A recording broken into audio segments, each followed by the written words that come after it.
I just had a reno go really bad, although not intentional, but the person just didn't really know what they were doing. And you need to ask all these questions up front.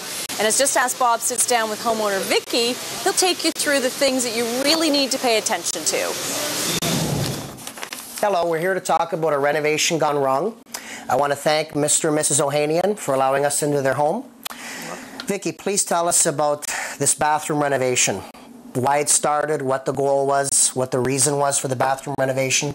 Well, the reason really was that it was an old, outdated bathroom, and it just needed to be safer as well. And I wanted a jacuzzi tub installed. So we just went from there. We tried to go with the largest company around to make sure that everything was going to run very smoothly. Did they give you any references? No, they did not. But because they were so well known, we thought, you know, we don't really need any. Well, no, makes sense. When did things start going wrong? Well, things started going wrong when, first of all, it took about 6 weeks, and it was supposed to only take about a week and a half. That's a red flag. Well, red flag going on. And the other thing was, too, that water started seeping down from the ceiling, and then it was like a great big waterfall coming down. And the certain crew members were arguing, very argumentative. Your husband had told me once or twice they were fighting with each other. Mm-hmm. And with us. At any time was a permit mentioned? No, we never saw a permit, and frankly, we didn't know how we supposed to know what's necessary. But they told you they would take care of everything. Everything was taken care of. We didn't have to do a thing except for stay out of the way and pay the bill. So you've never seen one of these before? Not until you brought one. Mark, if you want to zoom in on this is a building permit, and it's most definitely required for what I'm doing now and for what the contractor was doing at the time when their bathroom was remodeled. By skipping the permit, I mean, you've seen what we've discovered. We've opened up the ceiling. There's a very good reason, and I understand now why you've been living with the sewer gas.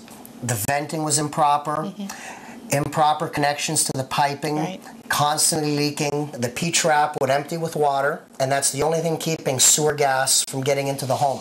So that's why you've been living with that smell. These contractors, they'll cheat at any point they can. I mean, skipping the permit makes the job go fast. The city's not coming back and forth. On my job now here in your home, the city's come here twice already. They've inspected the new powder room I'm building for you, and they've also, you know, looked at what I've exposed when we took down the ceiling. So you know that it's not just me doing it right. The city's coming down. They're looking at it. They're stamping it. They're signing off on it. They're passing it. This can be avoided. I mean, the contractor telling you he's going to take care of everything, that's fine. And I want everybody to know, 546-2424, ask for building licensing department. Even before you've hired your contractor, or even after the first week when he's been there, tell the city what's going on and ask them, do I need a permit? Do I need an electrical inspection? Do I need the plumbing looked at before the drywall's put up and everything's closed off? You know, when I came here for the homeowners, it was to do a powder room on the main floor. As a courtesy, I ripped open the kitchen ceiling, and then it's just a can of worms. You open stuff up, and literally I've learned on jobs what a can of worms means. The city was kind enough to include the inspections for the kitchen via opening up the kitchen ceiling to work on to correct everything that was done wrong. They included it in the same permit. We've had the inspections. I'm happy when the homeowners are here. It's nice when you're here when the inspector arrives and you can hear what's going on, you can see what's going on. Always, when you have a permit, it's been done right. Any other warnings, you know, you'd like to give the viewers for Hamilton Life? Any other red flags, you know, just how they should shop at least when it comes to hiring a contractor? You know, we are too trusting. We just think because people are professionals, they know what they're doing, and therefore we don't need to know what needs to be done. And so it never occurs to us to double check, to check references, to ask what's needed. Is this legal? Is this appropriate? You know, and so we have to ask. We have to check things out a little bit more. We have to ask for references, and then maybe we can, you know, prevent all of this from happening.